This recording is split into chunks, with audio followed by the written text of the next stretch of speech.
السلام علیکم، میں ہوں عامر خاکوانی۔ مولانا فضل الرحمان اور تحریک انصاف کا اتحاد کامیاب ہو سکے گا نہیں ہو سکے گا، یہ اتحاد بنتا ہے کس حد تک آگے جائے گا، کیا یہ مخلوط حکومت میں بھی شامل ہو سکتے ہیں یا صرف احتجاج کریں گے؟ اور مولانا فضل الرحمان نے جو انٹرویو کل دیے، 2 انٹرویو ان کے آئے ہیں، کل ندیم ملک کو انٹرویو دیا ہے، انہوں نے آتمن شرازی کو انٹرویو دیا ہے، جو اس میں انہوں نے باتیں کی ہیں وہ صرف وقتی ناراضی ہے یا کوئی ایک بڑی میجر قسم کی تبدیلی آئی ہے؟ اور اچانک مولانا فضل الرحمان تحریک انصاف کے ورکروں میں بھی پاپولر ہو گئے ہیں، تو اب وہ ان کو جو نام دیے جاتے تھے وہ نام واپس لے لی جائیں گے یا نہیں، اس پہ بھی بات کرتے ہیں۔ اور مولانا فضل الرحمان نے جو ایک یہودی ایجنٹ قرار دیتے تھے عمران خان کو، وہ بھی واپس ہوئے یا نہیں ہوئے، اب اسی یہودی ایجنٹ کی پارٹی کے ساتھ وہ بات کر رہے ہیں نہیں کر رہے، اس پہ بھی بات کرتے ہیں۔ دیکھیں، مولانا فضل الرحمان صاحب کا انٹرویو بہت ہے، پہلے اسی سے بات کر لیتے ہیں، بڑا اہم ہے میرا خیال ہے۔ کل ہمارے ہاں میڈیا میں چونکہ جس بات کی سنسنی ہوتی ہے اس کو ذرا زیادہ فلیش کر دیا جاتا ہے۔ سب سے زیادہ فلیش یہاں پہ یہ بھی بات کہ تحریک عدم اعتماد جو عمران خان کے خلاف لائی گئی تھی، اس کے پیچھے جنرل فیض اور جنرل باجوہ تھے۔ اب اس میں لوگوں نے اب بات پہ اعتراض یہ کیا کہ جب یہ عدم اعتماد آئی اس وقت general Faiz D G I S تھے ہی نہیں، اس کا کور کمانڈر پشاور تھے، یہ بات بالکل ٹھیک ہے۔ تو میرا خیال ہے یہاں پہ میں ان سے تھوڑی سی غلطی ہوئی ہے۔ جنرل فیض وغیرہ کی ان کی پہلے ملاقاتیں، یہ اصل میں عدم اعتماد جب آئی ہے وہ تو مارچ تھا، لیکن اس سے پہلے ہی یہ پچھلے سال اکتوبر نومبر سے ہی معاملہ چلتا رہا تھا، 2021 سے ہی بات ہو رہی تھی۔ تو میرا خیال ہے اس وجہ اس سے پہلے کوئی کہیں پہ کسی میں جنرل فیض بھی ہوں گے یا پھر اس وقت جو جنرل ندیم انجم ہوں گے یہ ہوں گے۔ بہرحال جنرل باجوہ کے ہونے میں تو کوئی شک نہیں، اور مولانا اس بارے میں کلیئر ہیں، یکسو ہیں۔ انہوں نے کہا کہ یہ انہوں نے پہلے بات کی کہ جب میں دھرنے کے لیے جب ملاقاتیں ہوئی تھی 2019 میں انہوں نے کیا تھا، تو جنرل فیض نے کہا تھا کہ جو کرنا ہے آپ سسٹم کے اندر کریں، یعنی عدم اعتماد لے آئیں یا جو مرضی لے آئیں۔ تو مولانا فضل الرحمان نے جو یہ بات کی یہ ان کی اہم ہے کہ عدم اعتماد کے لیے اس وقت پیپلز پارٹی اور نون لیگ نے اس پہ اسٹیمپ لگائی اور بیسیکلی یعنی عمل کیا اس پہ، اور یہ پلان جو جنرل باجوہ کا تھا یہ بڑی گواہی ہے، اہم گواہی ہے، چونکہ مولانا اس وقت پی ڈی ایم کے چیئرمین تھے۔ یہ مولانا فضل الرحمان سے ضرور سوال ہونا چاہیے کہ آپ اس سب میں شامل کیوں ہوئے، اور یہ ڈرٹی پالیٹکس تھی، یہ غلط تھی، یہ غیر آئینی کردار ادا کر رہے تھے جنرل باجوہ، آپ نے اس کو وہ کیا۔ جنرل باجوہ مولانا فضل الرحمان کے پاس اس کے بعد اپنی دلیل ہے، انہوں نے کہا، اور ندیم ملک کے انٹرویو میں انہوں نے کہا کہ ہم تو پہلے ہی کہتے تھے کہ وہ یہ ہٹائیں، کیونکہ انہوں نے ان کو لائے ہیں، یہ لائیں تو یہ ہٹائیں، یہ کہہ کے ان کا خیال ہے کہ مولانا فضل الرحمان کا خیال ہے کہ وہ جسٹیفائی ہو جاؤں گا اسٹیبلشمنٹ کو کہ اس پلان میں۔ دوسرا انہوں نے یہ اپنی تعویل کرنے کی کوشش کی، دلیل یہ تھی کہ اگر میں اس وقت نہ مانتا تو ان کا خیال کہنا یہ تھا کہ میرا یہ کہنا تھا کہ احتجاج سے ہٹایا جائے۔ بھائی احتجاج سے کیسے اٹھایا جا سکتا ہے؟ احتجاج سے ہٹانے کی تو کوئی مثال یہاں موجود ہی نہیں ہے پاکستان میں، اور اس طرح سے پھر ہر حکومت الٹ جائے گی، پھر تو مسئلے پیدا ہو جائیں گے بہت زیادہ۔ عدم اعتماد تو بہرحال ایک آئینی طریقہ ہے، لیکن مولانا کا یہ کہنا یہ تھا کہ میں اس کے حق میں نہیں تھا، لیکن میں اس وقت حالات ایسے پیدا ہو گیا تھا، میں اگر نہ کرتا تو یہ کہتے عمران خان کو میں بچا رہا ہوں، ان کی حمایت کر رہا ہوں، اس لیے میں مجبور ہو کے راضی ہو گیا۔ لیکن مجبور ہو کے راضی نہیں، وہ بڑے خوش تھے، بڑے پرجوش تھے، وہ جوش و خروش سے شامل رہے۔ سوال یہ ہے کہ مولانا فضل الرحمان سب باتیں اب کیوں کر رہے ہیں؟ یہ بڑا اہم سوال ہے، اس پہ غور کرنا چاہیے۔ اور دوسرا سوال جس پہ غور کرنا چاہیے وہ اسی کے ساتھ لنکڈ ہے، وہ یہ ہے کہ پرائم ٹائم میں مولانا فضل الرحمان اسٹیبلشمنٹ کے خلاف اتنی سخت ایسی باتیں کیسے چل رہی ہیں چینلز پہ؟ ایسے تو نہیں چل رہا، چینلز پہ تو بہت سینسر ہے، بہت شدید قسم کا سینسر ہے۔ جب چینلز کو کہا جاتا ہے کہ عمران خان کا نام نہ لیں تو وہ نام نہیں لیتے، چیئرمین پی ٹی آئی چلتا ہے، تو وہاں پہ جنرل باجوہ اور اسٹیبلشمنٹ پہ اور اس حد تک باتیں، اور وہ بھی سما پہ چلنا، جو کہ بہت ہی پرو اسٹیبلشمنٹ چینل ہے، عبدالعلیم خان کا چینل ہے جو نون لیگ کے قریب ہیں، بہت حکومت میں اقتدار میں شامل ہیں پریکٹیکلی، تو اس پہ چلنا ایک عجیب بات تو ہے کہ اس پہ غور کرنا چاہیے کہ ایسے کیوں، کیا وجہ اس کی چل رہی ہے۔ اور اس میں انٹرویو میں جو میں نے سنا کچھ باتیں، دیکھیں کچھ باتیں تو مولانا کی اہم تشویشناک بھی ہیں اور پی ٹی آئی کو فائدہ بھی ہے اس سے۔ مثلا مولانا نے کہا کہ 9 مئی کا بیانیہ دفن ہوگی، انہوں نے بات کھل کے کہی ہے، کیٹیگوریکلی کہی ہے۔ ندیم ملک نے اسے سوال کیا تو انہوں نے کہا دیکھیں اگر اسٹیبلشمنٹ سمجھتی ہے کہ یہ فیئر الیکشن ہے تو اس کا مطلب یہ ہوا کہ پھر 9 مئی کا پھر عوام نے تو ریجیکٹ کر دیا ہے بیانیہ 9 مئی کا، بیانیہ دفن ہو گیا ہے، اور ظاہر ہے اسٹیبلشمنٹ تو فیئر الیکشن کہتی ہے، اسٹیبلشمنٹ تو نہیں کہہ رہی کہ دھاندلی ہوئی ہے۔ تو پھر مولانا کی جو بات ہے اس میں ایک وزن بن جاتا ہے۔ عدم اعتماد کی بات میں نے پہلے کہی کہ مولانا نے یہ پارلیمنٹ کے بارے میں بار بار وہ کہتے ہیں کہ یہ پارلیمنٹ نہیں چلے گی، یہ نظام نہیں چلے گا، یہ کمزور ہوگا، انہوں نے اسے ہائیبرڈ پلس کہا ہے۔ انہوں نے کہا کہ پچھلا نظام اگر ہائیبرڈ تھا تو یہ ہائیبرڈ پلس ہوگا، اور انہوں نے کہا کہ یہ اب ایک حال ہے، بس حال میں ہم جا کے بیٹھ جائیں گے، پارلیمنٹ ہاؤس کا انہوں نے کہا۔ اور انہوں نے کہا کہ جی پالیسیاں اور فیصلے یہ اور سے آتے ہیں، یعنی اسٹیبلشمنٹ سے آتے ہیں، اور وزیر اعظم ہم بیٹھے ہوتے ہیں، وزیر اعظم کوئی بیٹھا ہوتا ہے اور لیڈر آف اپوزیشن بیٹھا ہوتا ہے، سب، یعنی ان کا مقصد یہ تھا کہ صاحب یہ ڈھکوسلا ہے۔ انہوں نے مولانا فضل الرحمان نے یہ سوال اٹھایا کہ اختیارات نہیں ہیں، جو بھی آتا ہے اس کے پاس کوئی اختیار نہیں ہے، کوئی اتھارٹی نہیں ہے، اور یہ بات انہوں نے کی ایک پوائنٹ ان کا اور بھی امپورٹنٹ پوائنٹ تھا، انہوں نے کہا کہ میں کسی عام پولیس عام سپاہی یعنی عام فوجی کے معاملے میں بھی دخل نہیں دے سکتا، بات نہیں کر سکتا کہ ان کے نظام میں دخلت ہوگی، تو یہ ہمارے نظام میں دخل کیوں دیتے ہیں؟ انہوں نے کہنا تھا کہ ہم ان کے کام میں دخل نہیں دیتے، یہ ہمارے کام میں دخل نہ دیں، ہمیں اپنا کام کرنے دیں، یعنی پولیٹیشینز کو اپنا کام کرنے دیں۔ سیاسی اور معاشی عدم استحکام ہوگا، یہ مولانا فضل الرحمان کا کہنا ہے، ان کو یقین ہے، اور بڑا ہی ایک اہم پوائنٹ اٹھایا انہوں نے کہ 2018 میں ہم نے یہ کہا تھا، جنرل کونسل نے یہ فیصلہ کیا تھا کہ جی کہ دھاندلی کے خلاف الیکشن، کہ بھئی احتجاج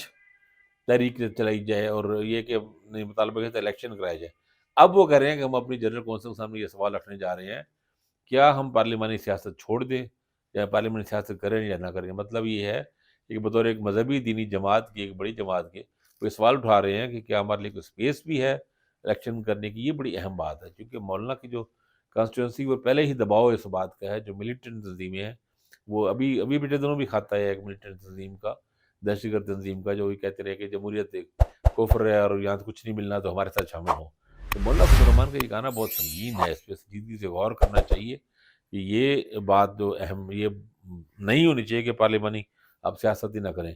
اور مولانا سے ندیم ملک نے پوچھا کہ جی آپ نے شہباز شریف کو وزیر اعظم جب تھے استعفیٰ دینے سے روکا، یہ کہا جاتا ہے کیونکہ 25 مئی کو جب عمران خان لانگ مارچ کا اعلان کیا تو وہ استعفیٰ دینے لگے تھے، تقریر بھی تیار تھی، تو فضل الرحمان نے روکا۔ انہوں نے کہا میں نے تو بالکل نہیں روکا۔ انہوں نے بار بار پوچھا ندیم ملک نے، انہوں نے کہا کہ نہیں، میرے علم میں کوئی ایسی بات نہیں ہے، شہباز شریف کبھی بھی استعفیٰ دینے کے لیے تیار نہیں تھے۔ یہ انہوں نے بات کی۔ انہوں نے مستقبل کے لائے عمل کے بارے میں انہوں نے کہا کہ مستقبل لائے عمل یہ ہے کہ سڑکوں پہ آگے پرامن احتجاج کریں، لیکن احتجاج کرتے رہیں حتیٰ کہ اسٹیبلشمنٹ آئندہ ملک کی سیاست سے کچھ سروکار نہ رکھے، یوں انقلاب آ جائے گا۔ اور اگر یہ نتیجہ نکلا اور انہوں نے پوچھا کہ اگر ایسا نہ ہوا، انہوں نے کہا دیکھیں جی ہم تو یہ کریں گے احتجاج، اگر اس پہ نتیجہ نہ نکلا، نتیجہ نہ ہوا تو یہ ان سے پوچھنا چاہیے نا کہ بھی کیا ہوگا۔ یعنی ان کا مقصد شاید انہوں نے بٹوین دی لائن یہ کہا کہ پھر معاملات اور بگڑیں گے اور سنگین ہو جائیں گے۔ یہ بھی انہوں نے کہا کہ ہر دفعہ احتجاجی تحریک کے بعد سیاستدان کمزور ہوتی ہیں اور اسٹیبلشمنٹ طاقتور ہوتی ہے، تو میں سیاستدانوں سے سوال پوچھتا ہوں ایسا کیوں ہوتا ہے؟ پھر انہوں نے وجہ بھی بتائی کہ اصل میں سیاستدان اقتدار میں آنے کے لیے لالچ میں آ جاتے ہیں، تو وہ باقی چیزوں نہیں کرتے، اس وجہ سے وہ پریکٹیکلی کمزور ہو جاتے ہیں۔ ملاقاتوں پہ انہوں نے کہا کہ دیکھیں جی ملاقاتیں کرنے میں کوئی حرج نہیں ہے، یعنی اسٹیبلشمنٹ کے لوگوں سے، یہ ہمارے ہی جرنیل ہیں، ہمارے ہی لوگ ہوتے ہیں جو وہاں جاتے ہیں، تو لیکن اپنے موقف پہ بات کرنی چاہیے، ڈٹ کے کرنی چاہیے۔ اچھا یہ یہاں تک تو باتیں ٹھیک ہے، اہم باتیں، لیکن اب سوال اس پہ یہ ہے کہ مولانا فضل الرحمان کی جمعیت علماء اسلام اور تحریک انصاف میں ڈائریکٹ کلیش ہے، یہ دونوں فطری اتحادی نہیں ہیں، فطری طور پہ یہ حریف ہے، مخالف ہے،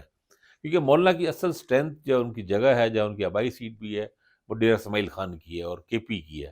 کے پی میں الیکشن جیتا ہے اور بڑی لینڈ سلائڈ وکٹری لی ہے، بڑی لیڈ سے ہرایا ہے، اور جے یو آئی کے بیشتر کے تقریباً سب لیڈروں کو پی ٹی آئی نے ہرایا۔ مولانا فضل الرحمان علی بن گنڈا پور سے آ رہے ہیں جو اب نائب وزیر اعلیٰ بننے جا رہے ہیں۔ اچھا ان کے بیٹے جو ہیں اسد محمود، وہ داور کنڈی سے ہار گئے ہیں، اور اسد جو ہیں وہ لکی مروت سے، شیر افضل مروت سے ہارے ہیں۔ اسی طرح اکرم دورانی کے جو صاحبزادے ہیں مولانا نصیب گل نسیم سے ہارے ہیں، تو اس طرح مطلب بنو میں، اور اس طرح کوہاٹ میں، مردان میں، باقی جگہوں میں جہاں بھی ہارے ہیں جے یو آئی کے لوگ، ان کو شکست جو ہوئی ہے وہ بنیادی طور پہ تحریک انصاف کے لوگوں کے ہاتھوں ہی شکست ہوئی ہے۔ قبائلی علاقوں میں بھی، وزیرستان میں بھی، اور باجوڑ میں الیکشن ہونا ہے، باجوڑ میں بھی یہ ہار جائیں گے۔ کرم سے جو متحدہ مجلس مسلمین کو سیٹ ملی ہے وہ بھی ظاہر پی ٹی آئی نے ان کو دلوائی ہے، جے یو آئی کو وہاں سے بھی لوز کیا انہوں نے۔ تو ان کا آپس میں کوئی لمبا چوڑا اتحاد بنتا نہیں ہے۔ دیکھیں پنجاب میں ان کا مسلم نون کے ساتھ جے یو آئی کا لائن سب سے ایزی ہے، کیونکہ آپس میں ان کا کلیش نہیں ہے، ٹکراؤ نہیں ہے، کہیں آپس میں ٹکراتے ہی نہیں ہیں۔ اور مسلم نون جو ہے وہ کے پی میں جاتی ہے تو ہزارہ میں جاتی ہے، جہاں جے یو آئی کا اتنا اسٹرانگ ہولڈ ہے ہی نہیں، مانسرا، تورگا، ایبٹ آباد، ہری پور میں وہاں ان کا ہے ہی نہیں۔ جبکہ پیپلز پارٹی کے ساتھ پھر بھی تھوڑا بہت ٹکراؤ ہو، جیسا بلوچستان میں اب ٹکراؤ ہو رہا ہے جے یو آئی کا، یا سندھ میں، انٹیریئر سندھ میں ٹکراؤ ہوتا ہے، تو اس لیے مسلم لیگ نون اور جے یو آئی نیچرل الائی بن جاتے ہیں اور اکٹھے ہو بھی جاتے ہیں، لیکن پی ٹی آئی کے ساتھ ان کا ہونا بنتا نہیں ہے۔ اب آپ دیکھیں نا جس بندے نے علی بن گنڈا پور جس نے مولانا فضل الرحمان کو ہرایا ہے، اور بڑا سخت وہ ہے، بڑی سخت باتیں کرتے ہیں مولانا فضل الرحمان کے بارے میں، اور غیر شائستہ باتیں بھی کہتے ہیں، اور جلسوں میں کرتے ہیں تقریریاں کرتے ہوئے،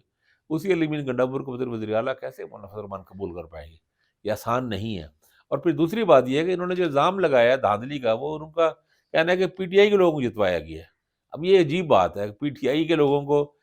پی ٹی آئی تو معطوف جماعت ہے، اسٹیبلشمنٹ کے ہاتھوں ہر پاسے وہ کیونکہ کمپین نہیں کرنے دی گئی، انہیں کچھ بھی نہیں کرنے دیا گیا، تو وہ ان کو کیسے جتوایا گیا؟ اور 40 50 60 ہزار ووٹوں کی 70 ہزار ووٹوں کی لیڈ سے جو لوگ جیتے ہیں ان کے وہ یہ کیسے ممکن ہو سکتا ہے؟ تو مولانا فضل الرحمان کا تو ووٹ بینک بڑا ہی نہیں ہے. تو ان میں تضادات ہیں، زیادہ عرصے تک یہ اکٹھے رہ نہیں سکتے، ان کا نیچرل لائنس نہیں بنتا. جماعت اسلامی کے ساتھ بن سکتا ہے پی ٹی آئی کا، اگر وہ بنانا چاہیں تو عمران خان تھوڑی وسعت پیدا کرے. جماعت اسلامی کو وہاں صرف دیر میں مین ان کی سیٹیں ہیں جہاں سے وہ الیکشن لڑتے ہیں، یا پھر جو چترال سے بنے تھے، بنیر سے 2013 بنے تو دیر، بنیر، چترال، یہ 2 3 سیٹوں میں ہی جماعت اسلامی کو اکوموڈیٹ کیا جا سکتا ہے، سیٹ ایڈجسٹمنٹ کی جا سکتی ہے. جماعت کے ساتھ وہاں چلنا آسان ہے، چونکہ باقی جگہوں پہ مینلی ٹکراؤ نہیں ہے پی ٹی آئی کے ساتھ، اس کا ان کا آپس میں ٹکراؤ ہے. تو ان کا صرف یہ ہو سکتا ہے ایجیٹیشن کے لیے حوالے سے، یہ ٹھیک اکٹھے ہو سکتے ہیں کہ چلیں اکٹھے ایجیٹیشن کرتے ہیں یا اپوزیشن کے طور پہ مل کے کریں. اب وہاں پہ کے پی میں ممکن ہے پی ٹی آئی ان کو دے دے، تھوڑا اکوموڈیٹ کرے، لیکن زیادہ اکوموڈیٹ کرنا بنتا نہیں ہے. مولانا فضل الرحمان کے خلاف عمران خان بہت کچھ کہہ چکے ہیں، اور ان کا باہر نیریٹو ہے وہ انہیں کا حصہ دار قرار دیتے ہیں ان کو. تو ایک البتہ ہوا ہے، مولانا فضل الرحمان اور محمود اچکزئی کی پارٹی کے بلوچستان میں اس کے خلاف لڑتے تھے، اب انہوں نے آپس میں سیٹ ایڈجسٹمنٹ کی انہوں نے. تو محمود اچکزئی کے خلاف جے جو نبندی امیدوار اپنے ڈرا کر آئے، پچھلے چند سالوں میں یہ ایوالو ہوئے ہیں. لیکن کیا کے پی میں ایسا ہوگا؟ مجھے ایسا نہیں لگتا، مجھے مشکل لگتا ہے کہ آپس میں ٹکراؤ اس طرح بنتا نہیں. یہ ہو سکتا ہے کہ کشیدگی تھوڑی سی کم کر لیں آپس میں، یہ ایک دوسرے کو جو نام رکھتے ہیں اور وہ ایجنٹوں کے ایک دوسرے کو الزام لگاتے ہیں، اور وہ تو کم از کم ختم ہونے چاہیے. صورت نارملائز ہونا چاہیے، اور اگر احتجاج کرنے جا رہے ہیں تو احتجاج بھی اکٹھا کریں، اپوزیشن بھی اکٹھی کریں. ممکن ہے کوئی آگے جا کے کوئی پی ٹی آئی مولانا فضل الرحمان کے ساتھ اگلے الیکشن میں کوئی ڈیرہ اسماعیل خان کی حد تک کہیں پہ کوئی سیٹ ایڈجسٹمنٹ ایک سیٹ پہ کر لے. لیکن علی امین گنڈا پور کا وزیر اعلیٰ بننا وہ مولانا کے خلاف ہی جاتا ہے. یعنی ایک طرح کہ آپ مولانا کے مخالف کو، سب سے بڑے مخالف کو صوبے کا وزیر اعلیٰ بنا رہے ہیں، تو وہ پھر اس کے بعد آپ امن، دوستی اور مفاہمت کی اگر امید رکھ رہے ہیں تو وہ ہوں گی نہیں، چیزیں بنتی نہیں ہیں. تو لاجیکل نہیں ہے چیزیں. یہ اپنا خیال رکھیے گا. اللہ حافظ.